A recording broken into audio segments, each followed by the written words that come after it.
Over at AIPAC, the leaders of the Israel lobby in Washington, D.C., they're constantly proclaiming unrivaled influence on Capitol Hill, and they should be proud. The NRA and AARP's efforts make them look like puppy dogs in comparison to the campaigns of intimidation regularly run by the neoconservatives and Israel firsters against their political enemies. But the Israel lobby does not remain unopposed. At the Council for the National Interest, they put America first, insisting on an end to the empire's unjustified support for Israel's aggression against its neighbors and those whose land it occupies, and pushing back against the lobby's determined campaign in favor of U.S. attacks against Israel's enemies. CNI also does groundbreaking work on the trouble with evangelical Christian Zionism and neocon-engineered Islamophobia and drumming up support for this costly and counterproductive policy. Please help support the efforts of the Council for the National Interest to create a peaceful, pro-American foreign policy. Just go to councilforthenationalinterest.org and click Donate under About Us at the top of the page. And thanks.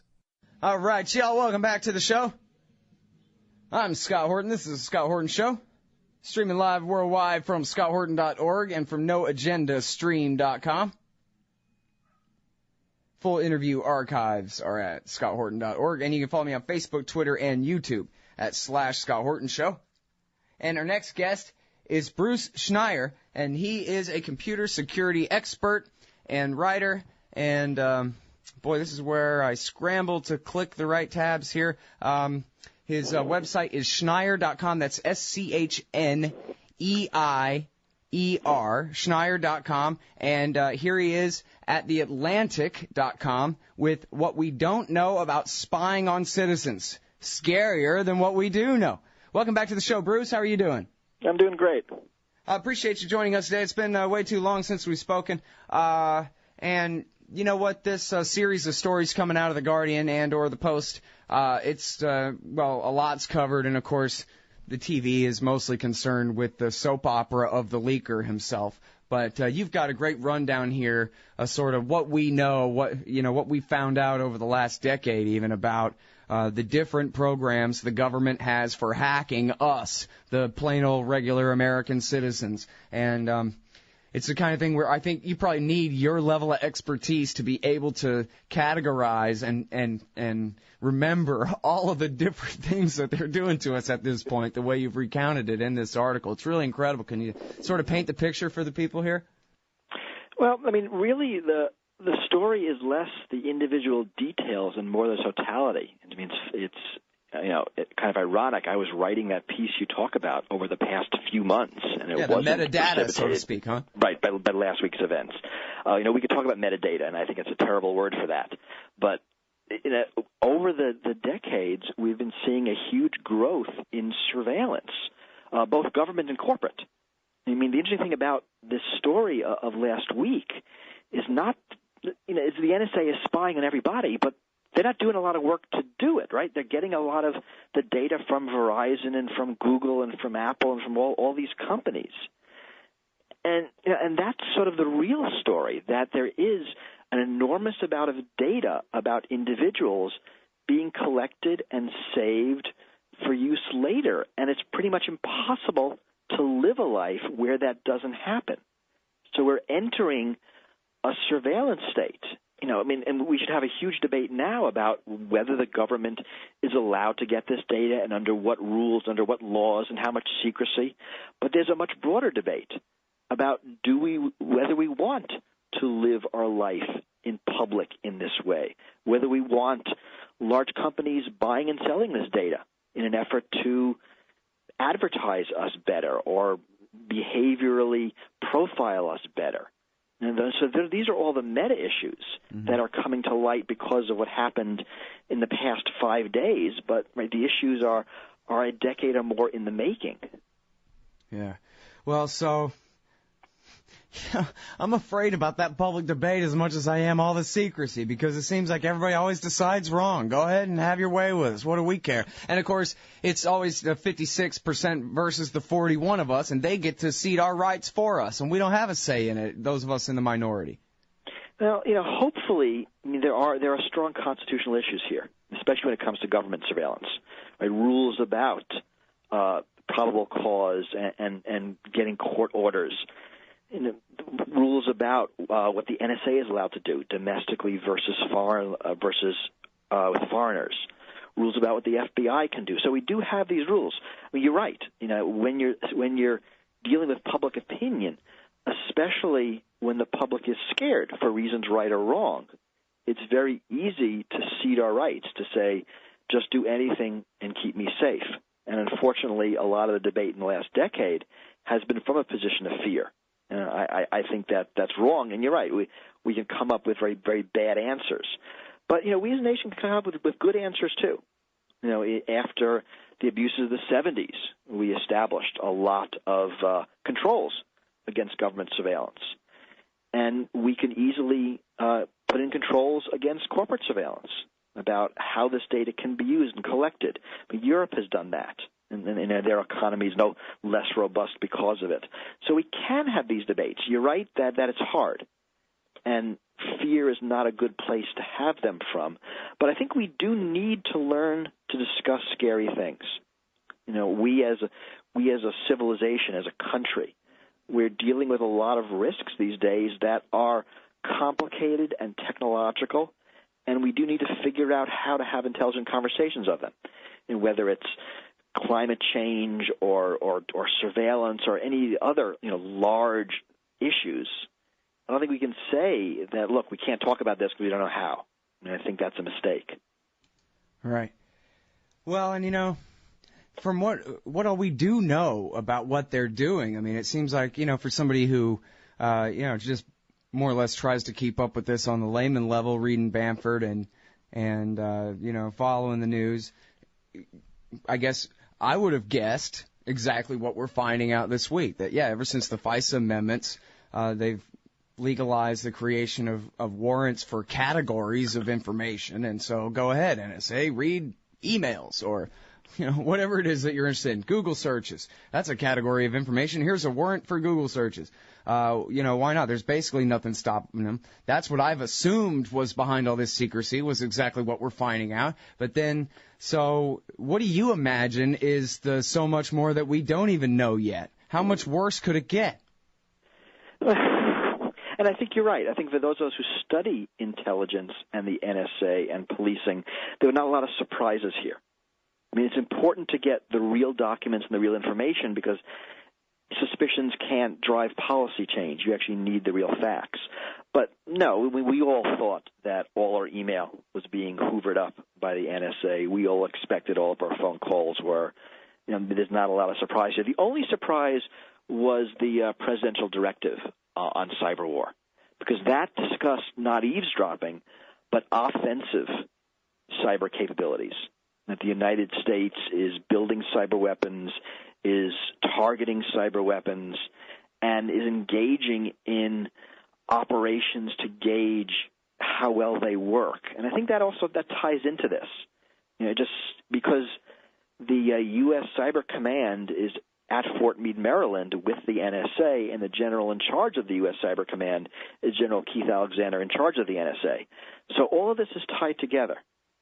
And it seems unreasonable to believe that the NSA would be engaging in all of these eavesdropping operations abroad and not also figuring out how to target weapons, how to perform damage. And that, to me, is very destabilizing. That's the only news here. I mean, everything else, if you asked me about it 2 weeks ago, I would say probably this is true, probably that's true. I mean, a lot of what I wrote in that Atlantic essay was written before these revelations, and I didn't have to do any rewriting. That it is, this is what we suspect. But there's a difference between suspecting and knowing. And I think there are going to be more. I mean, Glenn Greenwald has said he's not done, that there are more documents, and he's a smart enough journalist not to lead with his best stuff. And what it's going to be, I don't know. It'll be another program. It'll be another collection ability, another analysis ability. What we really don't know is how extensive the analysis is. What can be figured out. Because a lot of people are saying that there's just so much data, I'm hiding in plain sight. They can't find anything about me. And we don't actually know that. We don't know how much analysis can be done with the raw data they have. Now, we also don't know how much of what the NSA does is offensive. By this I mean going out and deliberately introducing vulnerabilities and taps, kind of things they would do during the Cold War, and how much of it is, an agreement with a company like Verizon just to get all the data. And I think that's important. Mm. Well, part of this story has been how there's so much secrecy regarding all of this, and because the government keeps arguing that because it's all secret, no one can really prove that they're the victim of it. So nobody has standing to sue to challenge the constitutionality of any of these laws that pretend at least to legalize this stuff. But now Glenn Greenwald is saying one of the things that he's already revealed this on I think Good Morning America or Today or one of those, that he's got target lists. So that now Americans will be able to prove that they were targeted for this illegal, unconstitutional surveillance by the National Security Agency inside the United States, and they will finally be able to sue. And then again, of course, the same guys who just legalized raping you for your DNA will be the same people that legalize this when it finally does get to the Supreme Court, probably. But at least we'll have a shot. Yeah, and that's of course the worry. And this really shows that I think Obama was at best disingenuous when he said that these programs were approved by lawmakers in the courts, that there have been several attempts to go to the courts with charges that these programs are illegally targeting people and they're unlawful surveillance of no probable cause, and they've all been shot down by this secrecy argument, that we cannot say anything about this because it's secret. And that's happened several times. And now, finally, if you're right, we'll be able to bring these cases to court so courts can decide. Right? We know that a few lawmakers have been briefed on some of these programs. We don't know how extensively, but they've been unable to talk about them, even with their aides and with their confidants, which is very different than Congress has approved these programs.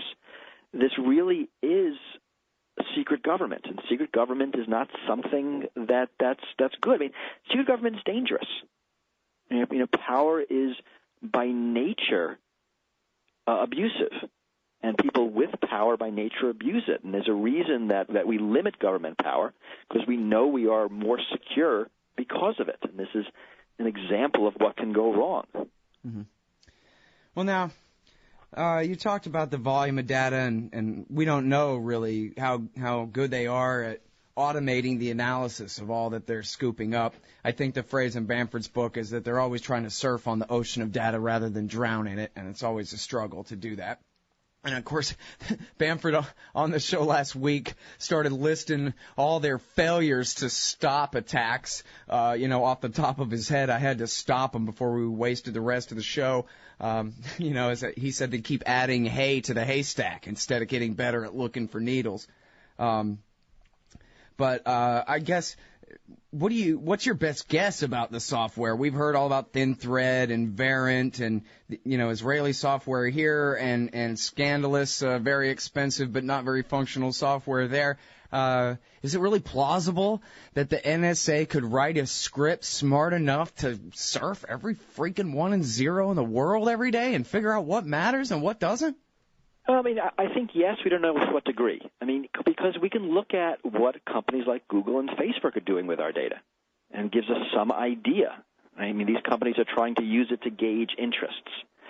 Facebook is using it to figure out who our friends might be in an effort to get them to join. So we do see some of these things in public. We assume that the government will have access to any public research plus any research it's doing. So it'll be some superset of what we're seeing in corporate America. Exactly what the details are, we don't know. I think it's certainly plausible to believe that they can certainly search the data for keywords, for relationships, use it to figure out, things about people, what their interests are, what they're doing, where they are. I mean, what's been called metadata, and we in the industry have thought this long of this as traffic analysis. Not what people are saying, but where they are and how they're saying it. And then that's extremely important. In some ways, it's more important than what's being said. What's being said is hard to parse. Who's talking to who is very easy to parse. So if you can collect all of the cell phone metadata for the country, You know where everyone is at all times, right, because your cell phone tracks location, and you know who's talking to who and for how long. And this is extraordinarily valuable in figuring out what people are doing. And and this is stuff that that marketing companies use. And the difference, and it's important to think about this, between marketing companies and governments is that for a marketing company, if you get it wrong, the cost is very low. Right? Someone gets an ad they don't care about. Right? That's the cost of getting it wrong. You're getting a little less revenue for your advertising dollar because they're a little less effective. When governments do this, mistakes are very expensive. They result in investigations. They result in arrests. They result in people's lives being disrupted and potentially ruined, which is why there are higher standards for evidence in a court than there are for data being used to gauge interest for marketing purposes. And when you take the algorithms, the techniques from the marketing world and apply them to the government, to law enforcement, to terrorism detection, this is why the programs are all such failures. And because the false alarm rate just swamps what you're doing. Mm-hmm. And you don't get successes. And really, one of the big, scandals here is how much money is being spent on these programs that could be spent instead to make us safer, that are being wasted on these broad surveillance programs instead of targeted investigations. Yeah, Radley Balco, from the Huffington Post, civil libertarian, tweeted this morning that, remember, when the Boston bombing attack was being planned and carried out, the Boston Fusion Center was focusing on anti-war protesters, because that's who the state considers its enemy. They're not the enemies of the American people, the American people, the enemies of the state. And I think that's a really good point. And we know that these programs have been turned on Americans doing lawful activity. And that's another danger. But this is what you get from a secret government. And unfortunately, and it's sort of interesting to watch the politics of this, we're seeing both Democrats and Republicans fall on both sides of this issue. I mean, none of this is new. All this was started under Bush and continued under Obama. Mm-hmm. So there isn't a straight Republican-Democrat divide here, that both parties are fracturing on this issue. And I think that'll be very interesting going forward. And that's some ray of hope. I mean, you talked about the futility of expecting change in this environment. Not so sure, because there isn't the Republican-Democrat gridlock. Right. This issue is breaking party lines. So maybe, we'll see how this goes.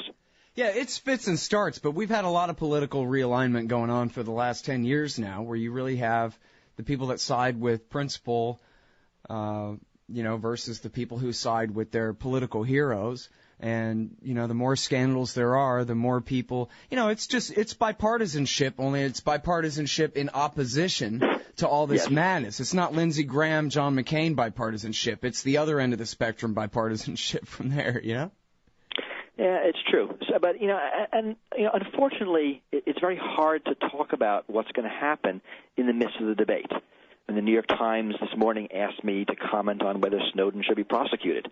And I wrote a piece for them, but it really is very early to discuss that. Things are just happening.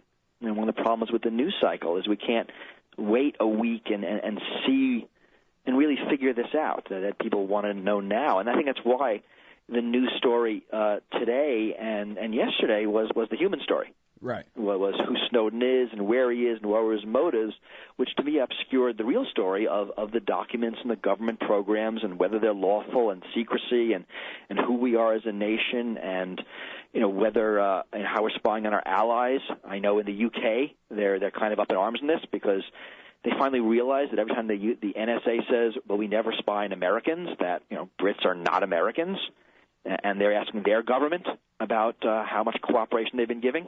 And it seems like there was a loophole. It's illegal for the British government to ask the Americans about British citizens, but it's not illegal for the Americans to offer. So that little loophole seems to have been exploited. where as long as the British didn't ask explicitly, things were okay.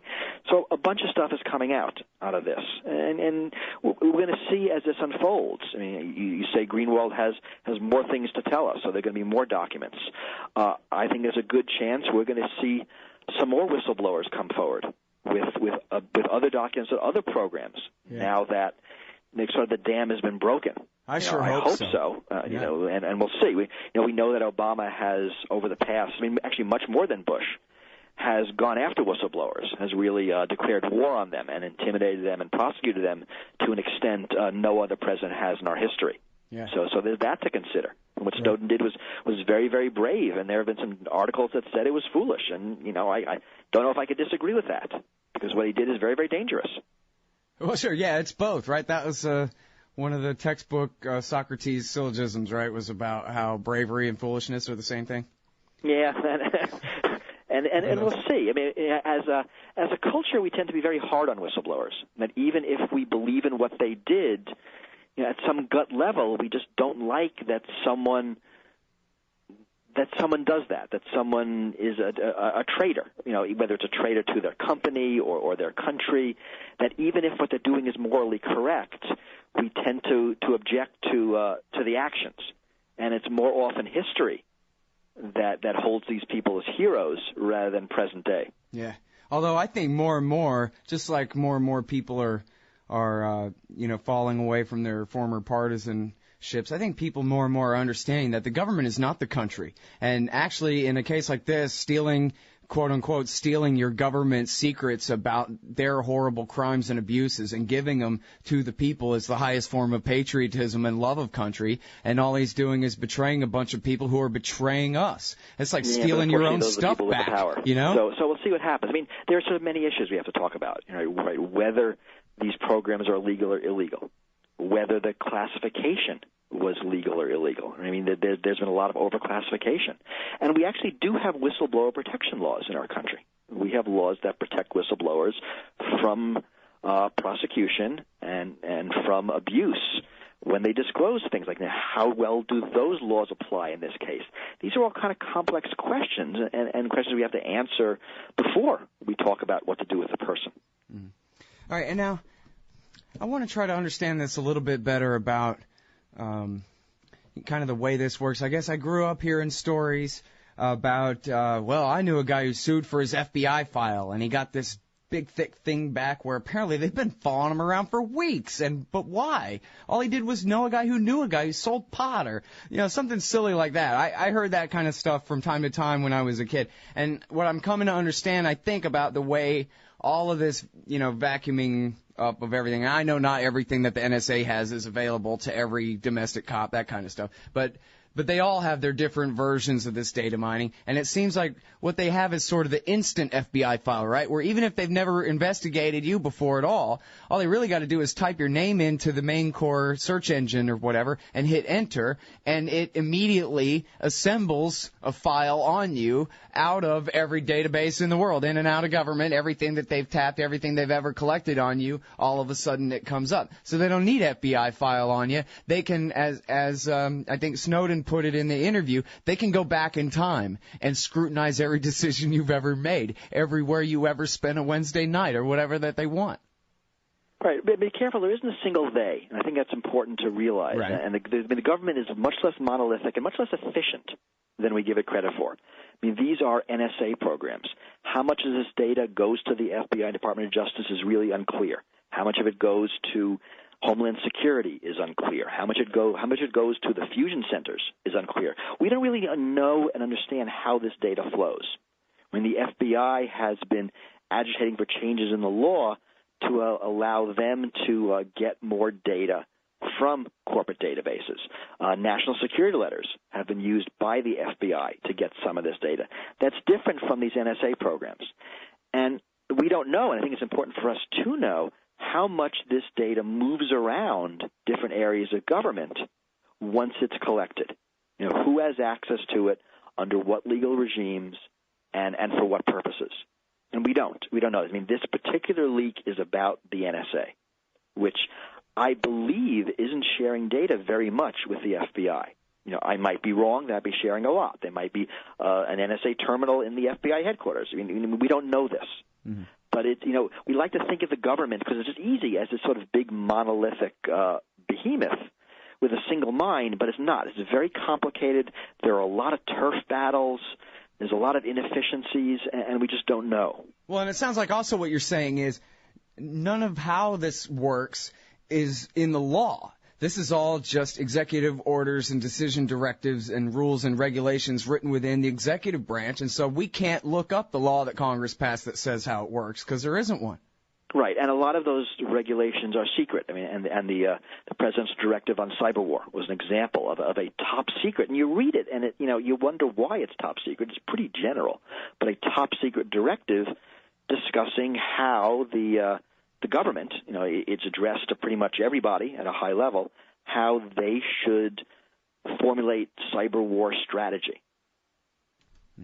Okay, now, I don't know if you can answer this, really. I'm just asking for a best guess, but you may have heard of that FBI agent a few weeks back saying that they could go back in time and listen to the elder Tsarnaev brothers' phone calls, and it sounded a little bit outlandish at the time, but he came back on CNN the next day and insisted it was true. And I had a conversation with James Bamford about it last week about, is it possible that phone quality is pretty low anyway, and maybe they could zip it down to a real small file, and is it possible, is it within the realm of possibility that they're actually saving domestic, and let's say even just the ones going overseas too, half domestic, half foreign phone calls, that they're saving all those audio files on disk somewhere for going back and listening to? It's possible. If I were designing the program, I wouldn't save the audio. I would do voice to text and save that. It's going to be a lot smaller and a lot easier to search. But this is something we don't know. I mean, we're learning this about metadata. But you're not saying how much of the actual voice is being listened to by computers, transcribed as text and saved later. We don't know. It's probably technically plausible. Operationally, I have my doubts, but this is something I can easily be wrong about. I mean, you can do the math. You could look at the number of calls and estimate the data. How much would be required. Saving the voice seems a little beyond current technology, right, but also very inefficient. Saving the text, and you can do the voice-to-text translation at the point of collection. Right? That suddenly makes it a much more tractable problem to move around and save the text than save the voice. Right. And you're not going to do this dumb. You do this smart, right? If you don't understand a word, you save that 2 seconds of audio attached to the question mark. I mean, you're not going to do this dumb. You'll do this smart. Right. Okay. Well, we'll have to leave it there because we are fresh out of time here. But I sure appreciate your time on the show today, Bruce.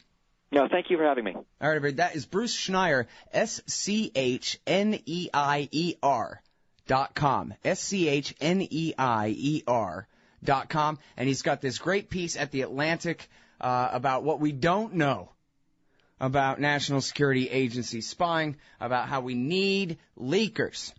Brave enough to lay down and die for Nuri al-Maliki or Hamid Karzai, you ought to be brave enough to go to jail for a little while to liberate the truth from the government and give it to the people whose loyalty you're sworn to, huh? How about that? Leak. Free Brad. Hey, y'all, Scott Horton here for WallStreetWindow.com. Mike Swanson is a successful former hedge fund manager whose site is unique on the web. Subscribers are allowed a window into Mike's very real main account and receive announcements and explanations for all his market moves. The Federal Reserve has been inflating the money supply to finance the bank bailouts and terror war overseas. So Mike's betting on commodities, mining stocks, European markets, and other hedges against a depreciating dollar. Play along on paper or with real money, and then be your own judge of Mike's investment strategies. See what happens at WallStreetWindow.com. Hey y'all, Scott Horton here for The Future of Freedom, the journal of the Future Freedom Foundation. Every month, Plumline individualist editor Sheldon Richmond brings you important news and opinions on policy by heroic FFF President Jacob Hornberger, hard-hitting journalist columnist James Bovard, and others from the best of the libertarian movement. The Future of Freedom tackles the most important issues facing our country, from the bankrupt and insane welfare and regulatory states to foreign wars and empire, the dismal state of our economy, and ongoing assaults on civil liberties. This society needs peace and freedom for prosperity to prevail. Subscribe to the Future Freedom in print for just $25 a year or online for $15 a year at fff.org/subscribe. And hurry up, because this summer they'll be running my articles about the wars in Libya, Syria, and Somalia in the Future of Freedom too. That's fff.org/subscribe for the Future Freedom. And tell them Scott sent you. Admit it, our public debate has been reduced to reading each other's bumper stickers. Scott Horton here for LibertyStickers.com. I made up most of them, and most of those when I was mad as hell about something. So if you hate war, empire, central banking, cops, Republicans, Democrats, gun grabbers, and statists of all stripes, go to LibertyStickers.com, and there's a good chance you'll find just what you need for the back of your truck. Own a bookstore? Sell guns at the show? Get the wholesaler's deal. Buy any 100 stickers and they drop down in price to $1 a piece. You can spread the contempt and make a little money too. That's LibertyStickers.com. Everyone else's stickers suck. Hey everybody, Scott Horton here. Ever think maybe your group should hire me to give a speech? Well, maybe you should. I've got a few good ones to choose from, including how to end the war on terror, the case against war with Iran, central banking and war, Uncle Sam and the Arab Spring, the ongoing war on civil liberties, and of course, why everything in the world is Woodrow Wilson's fault. But I'm happy to talk about just about anything else you've ever heard me cover on the show as well. So check out youtube.com/Scott Horton Show for some examples, and email Scott at scotthorton.org for more details. See you there. Oh man, I'm late. Sure hope I can make my flight. Stand there. Me? I am standing here. Come here. Okay. Hands up, turn around. Whoa, easy. Into the scanner. Ooh, what's this in your pants? Hey, slow down. It's just my... Hold it right there. Your wallet has tripped the metal detector. What's this? The Bill of Rights? That's right. It's just a harmless stainless steel business card-sized copy of the Bill of Rights from SecurityEdition.com. There for exposing the TSA as a bunch of liberty-destroying goons who've never protected anyone from anything. Sir, now give me back my wallet and get out of my way. Got a plane to catch. Have a nice day. Play a leading role in the security theater with the Bill of Rights Security Edition from SecurityEdition.com. It's the size of a business card, so it fits right in your wallet, and it's guaranteed to trip the metal detectors wherever the police state goes. That's SecurityEdition.com. And don't forget their great Fourth Amendment socks. Hey guys, I got his laptop.